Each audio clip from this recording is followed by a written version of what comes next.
पोंछ कर मुझे गल से लगाएगा, मेरे आंसू पोंछ कर मुझे गले से लगाएगा। कब आएगा मेरा सावरिया, कब आएगा मेरा सावरिया, कब आएगा मेरा सावरिया, कब आएगा मेरा सावरिया। कब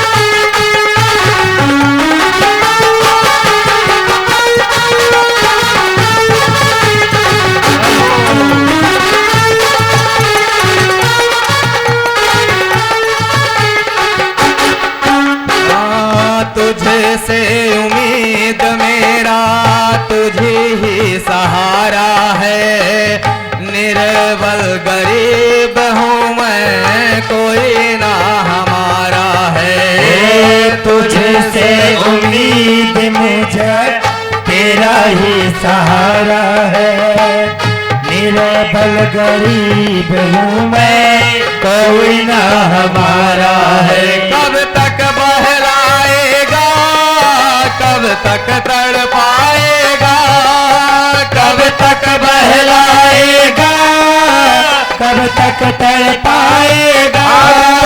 मेरे आंसू पोंछ कर मुझे गल से लगाएगा, मेरे आंसू पोंछ कर मुझे गल से लगाएगा। कब आएगा मेरा सावरिया, कब आएगा मेरा सावरिया, कब आएगा मेरा सावरिया, कब आएगा मेरा सावरिया। जाने कब आएगा मुझे अपना बनाएगा, जाने कब आएगा मुझे अपना बनाएगा। मेरे आंसू पोंछ कर मुझे गल से लगाएगा, मेरे आंसू पोंछ कर मुझे गले से लगाएगा। कब आएगा मेरा सावरिया, कब आएगा मेरा सावरिया, कब आएगा मेरा सावरिया, कब आएगा मेरा सावरिया। सावरिया भी जा, सावरिया भी जा, सावरिया अभी जा, सावरिया अभी जा। बोलिए भक्त वत्सल भगवान की जय हो, श्री वृंदावन बिहारी लाल की जय हो। भगवान श्री द्वारिकाधीश कृष्ण कह रहे हैं कि इतना बड़ा मेरा परिवार कुटुंब मेरी प्रतीक्षा कर रहा है। बुआ जी, अब दुख के दिन तो आपके गए, सुख के दिन आ गए, अब तो मुझे जाने दो। अगर कोई बात है तो और मुझसे वरदान मांग लो। माता कुंती ने कहा, कान्हा जो मैं मांगूंगी वो दोगे ना? बुआ जी सब कुछ तो दिया हूं, अभी जो शेष है ले लो।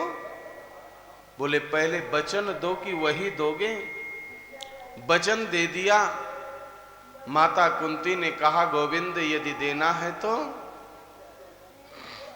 विपदा सन्तु नः शाश्वत यत्र तत्र जगत गुरो भवतो दर्शनम स्यात्तु अपुनर्भव दर्शनम।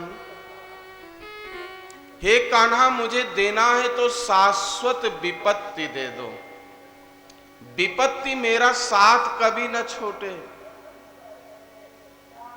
अभी दुख से विपत्ति से पेट नहीं भरा बुआ जी।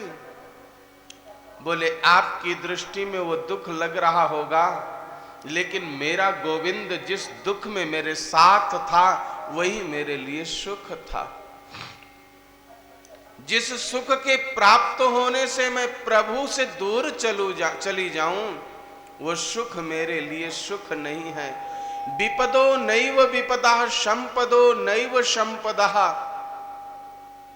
विपदो विस्मरणम विष्णु संपन्न नारायण स्मृति।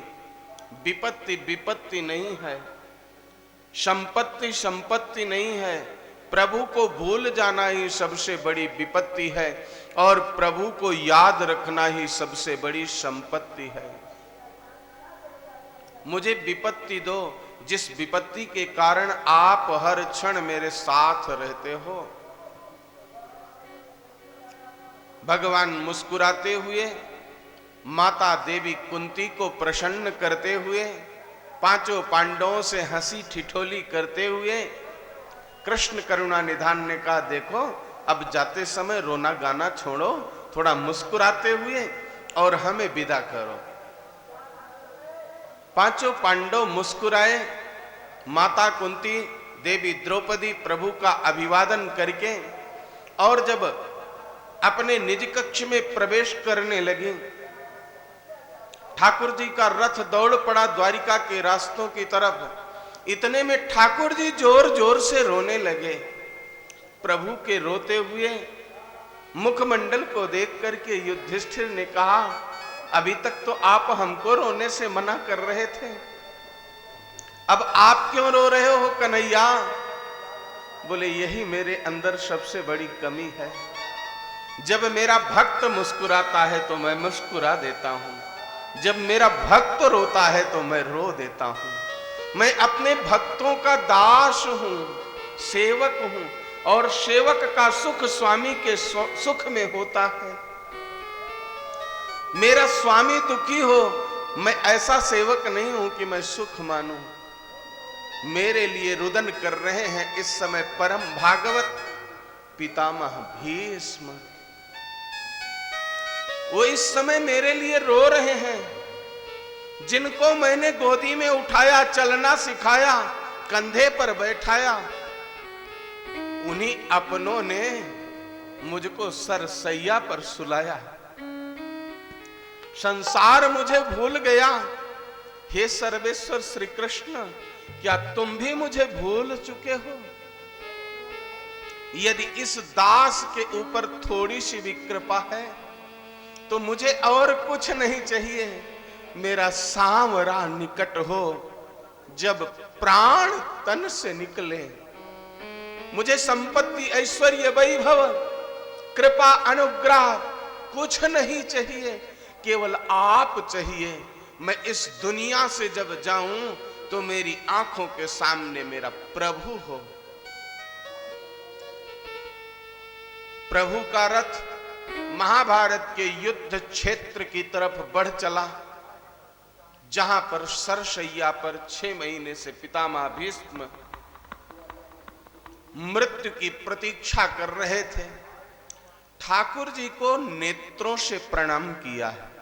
न साष्टांग कर सकते हैं, न हाथ जोड़ सकते हैं, नेत्रों की पलकों को झुका करके पितामह भीष्म ने प्रणाम किया और मेरे गोविंद पितामह भीष्म के चरणों की तरफ जाकर के खड़े हो गए। कमल नेत्र कृष्ण प्रभु के सुंदर स्वरूप का दर्शन करके पितामह भीष्म अपने नयन रूपी कटोरे से प्रभु के रूप माधुर्य का पान कर करके अपने को तृप्त कर रहे हैं। पितामह भीष्म ने के लिए भगवान द्वारिकाधीश ने युधिष्ठिर को कहा, ये महात्मा अनुभवी है, मेरे भक्त हैं, बुझता हुआ दीपक है, इससे कुछ प्रकाश प्राप्त कर लो, ज्ञान प्राप्त कर लो। पितामह भीष्म से राजधर्म, मानव धर्म, क्षत्रिय धर्म की शिक्षा महाराज युधिष्ठिर ने प्राप्त किया और अंत में सब धर्मों का श्रेष्ठ धर्म क्या है? को धर्म सर्व धर्माणाम धर्मोधिक तमो मता किंग जपन मुच्यते जंतुर जन्म संसार बंधनात्। तो विष्णु सहस्त्र नाम का सुंदर प्रणयन किया है, प्रकटीकरण किया है पितामह भीष्म ने महाराज युधिष्ठिर के सामने। हमारी भारतीय संस्कृति में महाभारत को घर में रखने पर कहते हैं महाभारत होगी, लेकिन उसी महाभारत के अंतर्गत गीता और विष्णु सहस्त्र नाम ऐसे हैं जिनके पारायण करने से जीवन धन्य हो जाता है।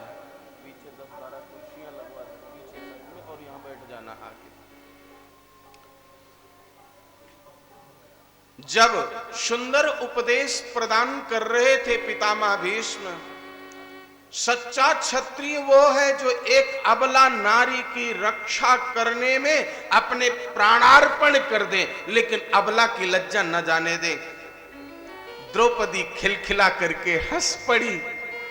द्रौपदी के हंसते ही पितामह श्री भीष्म ने कहा, पुत्री तू क्यों हंसी? बोले बस पितामह यूं ही हंस पड़ी। जिसको मेरे द्वारिकाधीश बहन करके पुकारे कह करके उसकी हंसी में बहुत बड़ा राज है, वो ऐसे नहीं हंसेगी। क्यों हंसी पुत्री बता? बोले पितामह क्षमा करना, पर उपदेश कुशल बहु तेरे, पर उपदेश कौशल बहु तेरे, आचरहित नर नगनेरे, न तेरा ही गनेरे, पर उपदेश कुशल बहु तेरे, पर उपदेश कौशल बहु तेरे, आचरहित नर नगनेरे, आज रहे न तेरा ही गनेरे। दूसरे को उपदेश देने वाले संसार में बहुत से लोग मिल जाएंगे, लेकिन जे आचरहिते नर न घनेरे, जो आचरण में ले आते हो ऐसे लोग बिरले मिलते हैं। पितामह बड़ी अच्छी लच्छेदार बात कर रहे हो आप। एक सच्चा क्षत्रिय जो एक अबला की रक्षा में प्राणार्पण कर दे, आप जैसा कौन क्षत्रिय होगा जिसके धनुष की टंकार से पृथ्वी कंपित होती थी? उसके सामने एक अबला नहीं, आपकी पौत्र वधू, आपकी कुल वधू याचना कर रही थी, मेरी लज्जा बचा लो, और आप सिर झुकाए बैठे हुए थे। तब ये क्षत्रिय धर्म कहां गया था जिसका उपदेश अभी आप कर रहे हो? पितामह भीष्म से तो आवाज न निकली। अंत में समाधान किए, बोले बेटी सच्चा क्षत्रिय जो हो उसको प्राणार्पण करना चाहिए, लेकिन छात्र धर्म कहां आएगा? कब आएगा? जब अन्न हम शुद्ध खाएंगे तब। जैसा खावे अन्न वैसा होवे मन। मैंने अपने को इस हस्तिनापुर की गद्दी का दास बना करके प्रस्तुत किया है, और हस्तिनापुर के सिंहासन पर इस समय पापी दुष्ट दुरात्मा दुर्योधन बैठा हुआ है। उसका अन्न खा करके मेरी बुद्धि भी दूषित हो चुकी थी, और बुद्धि दूषित होने के कारण मैं तेरी रक्षा नहीं कर पाया। आज वीरवर अर्जुन ने बाणों से मेरे शरीर को छलनी कर करके मुझे विरक्त बना दिया है। मेरे अंदर अब रक्त की एक बूंद नहीं रह गई है, और विरक्त हो जाने के कारण अब मैं रक्त संबंध से जो सिंहासन से जुड़ा हुआ था अब जुड़ा नहीं हूं। इस कारण से सच्ची बात मैं कह सकता हूं। भगवान के दिव्य रूप का दर्शन करते हुए पितामह भीष्म जाना चाह रहे हैं। ठाकुर जी आप ऐसे खड़े रहो, आपके रूप माधुर्य का दर्शन करते हुए आपके दिव्य धाम चला जाऊं। उसके पहले मेरी एक बेटी है, उसका विवाह करने के लिए मैं जीवन भर वर खोजता रहा, मुझे कोई योग्य वर नहीं मिला।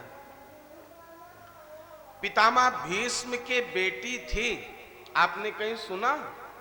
वो तो अखंड ब्रह्मचारी थे, बेटी कहां से आई? अपनी बुद्धि को उन्होंने पुत्री कहा है। इति में रूप विकल्पिता वितृष्णा, ये बुद्धि रूपी जो मेरी बेटी है, इसको योग्य वर को समर्पित करना चाहता हूं, और बुद्धि के लिए योग्य वर ब्रह्म ही होगा, प्रभु ही होंगे। ये बुद्धि अपने मैं आपके श्री चरणों में समर्पित करना चाहता हूं। बुद्धि को पितामह भीष्म ने प्रभु के श्री चरणों में समर्पित किया। बोले आप अंतर्यामी हैं, मैं इस समय जिस रूप का दर्शन करना चाहता हूं, उस रूप का दर्शन कराइए प्रभु। आपके उस रूप का दर्शन करना चाहता हूं जब भक्त वांछा कल्पतरु गोविंद आपने अपने भक्त की प्रतिज्ञा के लिए अपनी प्रतिज्ञा तोड़ दी थी। महाभारत के युद्ध के उस प्रसंग में ले जाते हैं। पितामह भीष्म ने युद्ध किया, पांचों पांडव बच गए, दुर्योधन ने उकसा दिया। पितामह भीष्म तन से तो हमारे साथ हैं, मन से पांडवों के साथ हैं। तभी तो एक पांडव रणभूमि में मृत्यु को नहीं प्राप्त हुए। पांचों पांडवों की प्रतिज्ञा थी, जिएंगे तो साथ में, मरेंगे तो साथ में। दुर्योधन के बहकावे में आकर के भीष्म ने प्रतिज्ञा किया कि कल के युद्ध में एक पांडव का वध करूंगा।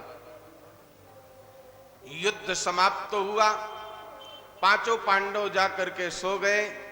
देवी द्रौपदी भी खर्राटे मार रही है और मेरे गोविंद को नींद नहीं आ रही है। मन में बड़ा उच्चाटन है। मैंने प्रतिज्ञा लिया है, ठेका लिया है, अहम त्वा सर्व पापेभ्यो मोक्षयिष्यामि मां शुचा, मैं तुम्हारा उद्धारक हूं, चिंता मत कर। उठ करके गए, अर्जुन से कहा तू सो रहा है, कल एक को मारने की प्रतिज्ञा किया है, पितामह भीष्म की प्रतिज्ञा। अर्जुन ने कहा महाराज सोऊं नहीं तो क्या रोऊं बैठ करके? बोले तुझे मृत्यु से डर नहीं है? बोले आपने ही तो कहा है। मैंने आपको एक एग्रीमेंट लिख के दे दिया, करिष्ये वचनम तव, आप जो कहोगे वो कर दूंगा। और आपने इतना कहते ही कहा था मां शुचा, अब चिंता मत कर। तो अब मैं चिंता क्यों करूं? मैं तो चिंतन कर रहा हूं आपका। शयन करते हुए भी मेरे सामने मेरे सांवले सरकार खड़े हैं, इससे ज्यादा सौभाग्य क्या होगा? पांचों पांडवों के पास चक्कर लगा करके देवी द्रौपदी के पास पहुंचे। बोले बहना, कल तू वैधव्य को प्राप्त होगी और तुझे अपने सुहाग की चिंता नहीं। बोले हमारी तरफ से एग्रीमेंट लिख करके पावर ऑफ अटॉर्नी हमने दिया था अर्जुन को। अर्जुन ने आपसे कहा है करिष्ये वचनम तव, और आपने कहा है मां शुचा, चिंता मत कर। तो फिर हमें चिंता किस बात की? हमें चिंता नहीं अपनी, उन्हें चिंता हमारी है। हमें चिंता नहीं अपनी, उन्हें चिंता हमारी है। हमारे जीवन के रक्षक सुदर्शन चक्रधारी है। हमारे जीवन के रक्षक सुदर्शन चक्रधारी है। जो गोविंद गोविंद गोपाला, गोविंद गोविंद गोपाला,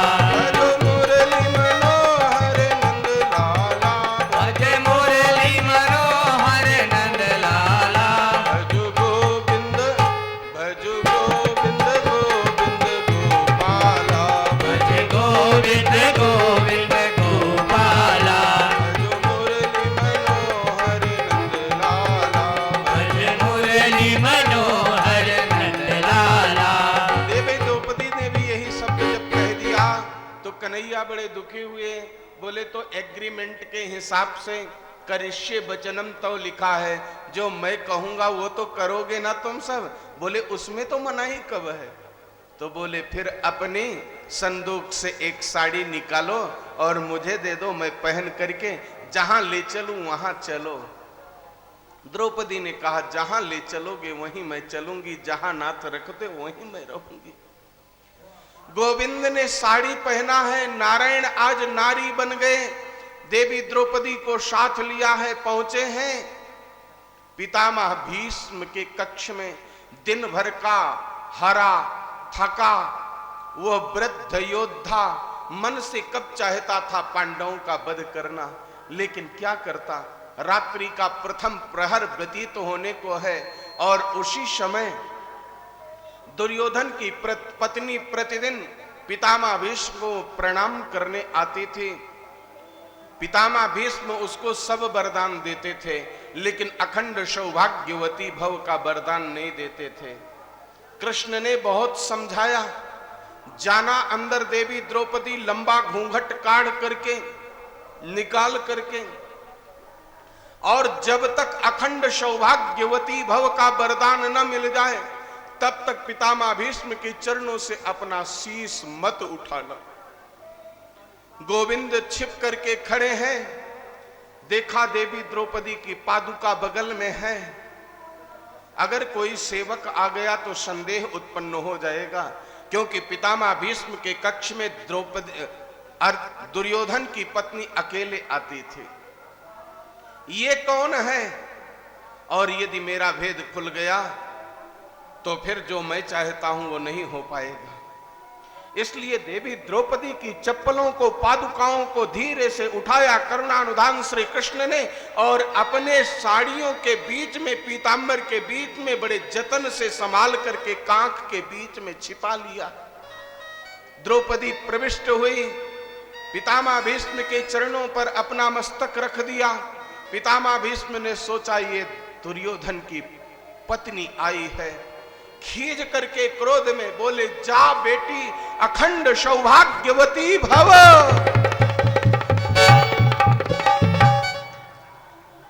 जैसे ही अखंड सौभाग्यवती कहा, घूंघट जब उठाया, पितामह भीष्म पसीना पसीना हो गए। ठंडी के महीने में तर हो गए पसीना से।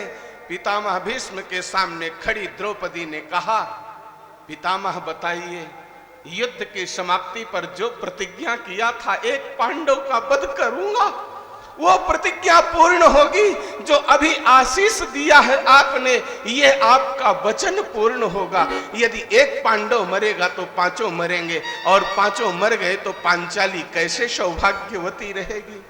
सजल नेत्रों से पितामह भीष्म ने कहा, पुत्री वसीयत तो अंतिम होती है।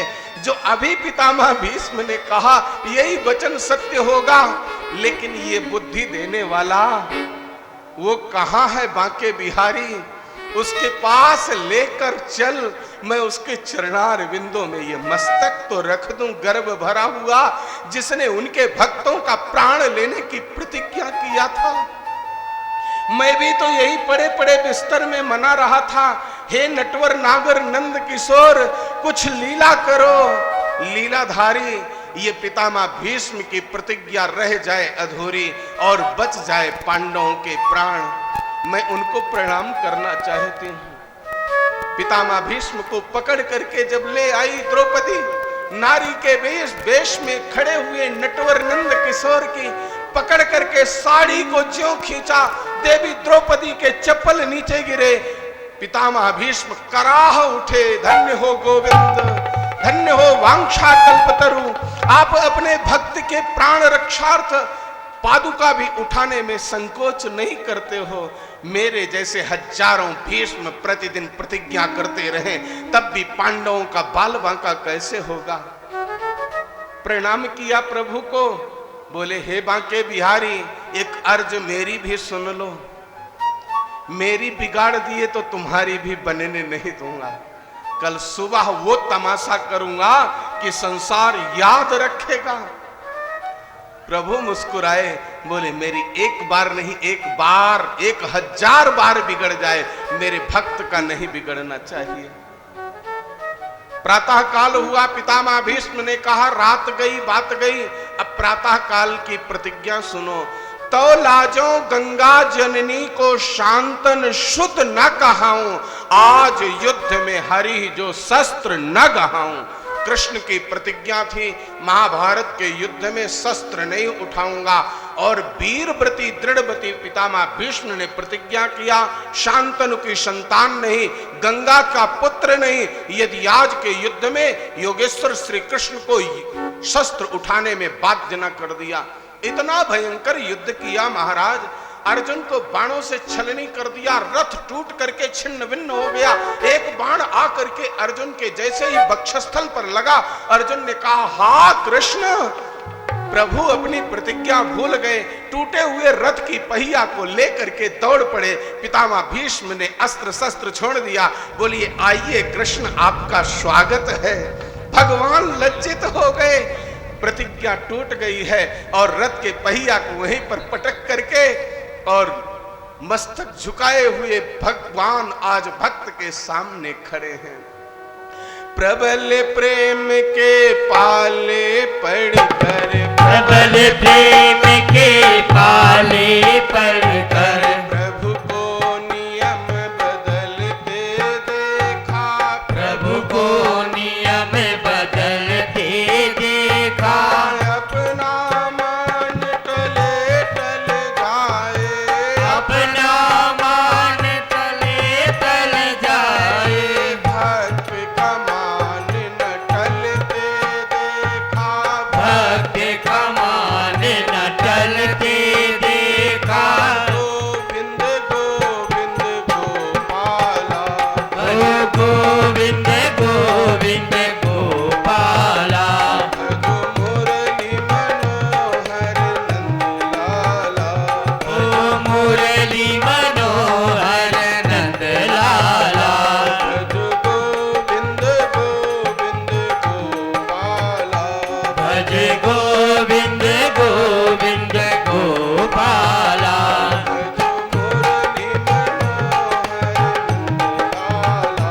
भजो मुरली मनोहर नंदलाला। भज गोविंद गोविंद गोपाला। बोलिए भक्तवत्सल भगवान की जय। पितामह भीष्म ने कहा उसी स्वरूप का दर्शन करना चाहता हूं हे गोविंद। आप रथ के पहिया को लेकर के और मेरे सामने जैसे गर्दन झुकाए खड़े थे वैसे आज खड़े हो जाओ, मुझे अपना पुरुषार्थ पराक्रम याद आएगा और आपके दिव्य धाम उस परलोक को तद्धाम परमम मम यद गत्वान निवर्तन्ते, उसको मैं प्राप्त कर लूंगा। पितामह भीष्म का महाप्रयाण हुआ, भगवान द्वारिकापुरी पहुंचे हैं, राजोचित सम्मान हुआ है। इधर कलि के प्रभाव से माता पिता से द्वेष बुद्धि होने लगी, मच्छर मक्खी चारों तरफ उत्पन्न हो गए। द्वेष भावना उत्पन्न होते ही महाराज युधिष्ठिर के मन में विचार आया, लगता है गोविंद इस धरती को छोड़ करके जा रहे हैं।